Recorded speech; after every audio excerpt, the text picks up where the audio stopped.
বাবা মাছ করতেছে হিজলি বড় পুকুর পার জীবনে যা দেখি নাই অদৃশ্য আচ্ছা কপালে মিলল। আমি কখনো শুনি না এই পুকুরের তলির কাদা কেউ নিজ চোখে দেখছে পানি ছাড়া। আজকে প্রথম পুকুরটা শুকানো হয়েছে। আমি কিছু বয়স্ক ময় মুরব্বীর থেকে শুনলাম যে এই পুকুরটা কত বছর হলো শুকানো হয় না। তারা বললো 200-250 বা কখনো তারা দেখেই নেই শোনেই নেই এই পুকুরটা কতদিন হলো পানিতে ডুবন্ত। আপনি যারা চেনেন এই পুকুরটা তারা নিশ্চয়ই বুঝতে পারতেছেন, যারা একবার দেখছেন। পুকুরটা হিজুলি মথুরাপুর ধনুট বগুড়াতে অবস্থিত।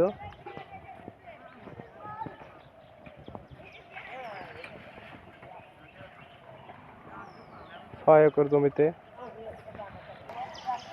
যারা নিজ চোখে দেখার ইচ্ছা আছে চলে আসুন, পুকুরটা উপভোগ করুন।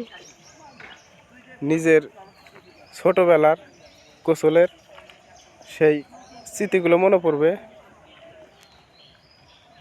সেই পুকুরের তলি মাটিতে ভরাট হয়ে গেছে,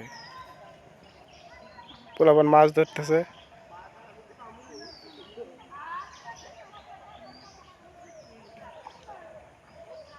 ঘাটগুলো ভেঙে গেছে, আর ব্যবহার হয় না পুকুরটা। না, এখানে একটা নৌকা আছে দেখা যাচ্ছে, নৌকাটা ভাঙ্গা। অনেকের মাছ মারা দেখে আমারও ইচ্ছে হচ্ছে একটু মাছ ধরি, কিন্তু এই পুকুরটা সম্পর্কে মানে দীর্ঘদিনের ভয়ানক ভয়ানক সব গল্প শুনছি, এত এত গল্প শুনছি যে এই পুকুরের গল্পে ভয়ের গল্পে শুনে আমরা ছোটবেলা ঘুমাইতাম, আমাদের মা নানি আমাদের ঘুমায় দিত। তাই একটু ভয় ডর নাই, তবু একটু একটু সাবধানতা আর কি। ইচ্ছা আছে দেখি একটু মাছ ধরি যদি পাই কিনে। আমার ছেলেকে সাথে নিয়ে আসছি, বড় ছেলেকে। না বাবা, পরে যাব। হ্যাঁ, তুমি যেতে চাও? হ্যাঁ, যারা যারা নিজ চোখে দেখার ইচ্ছা আছে, গ্রামবাসী যারা চেনেন, দূর দূরান্ত যারা জানেন পুকুরটা সম্পর্কে, যদি ইচ্ছা থাকে আসেন, দেখতে আসেন। পানি দিবে, দিয়ে কে পানি দিয়ে দেবে। আবার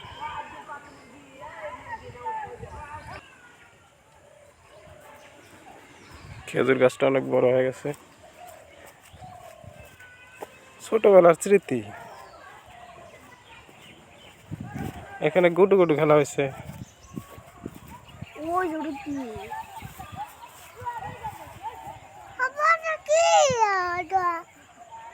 বাপ মা ডাকতেছে, তাই না? ভয় হতেছে, কিছু না, সমস্যা নেই। তো বড় পুকুরে মাত্র কয়েকটি মাছ ধরার জন্য। পাড়গুলো ভয়ঙ্কর জঙ্গল। এই যে এই পাড়টা জীবনে 5-6 বার গেছি, এই পার ক্রস হয়েছি, এত ভয়ানক।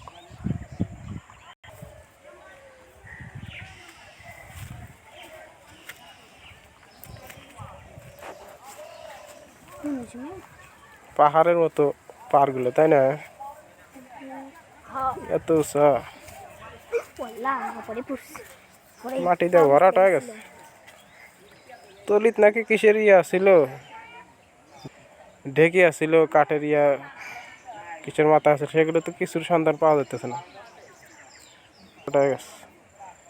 আগে এই পুকুরের পানি না হইলে নাকি ডাল সিদ্ধ হইতো না, শুনতাম। কত যে ভয়ানক গল্প। ছোটবেলা দুষ্টামি করলে এই পুকুরের গল্প শুনে আমাদের দুষ্টামি থামাইতো, ভয় পাইতাম।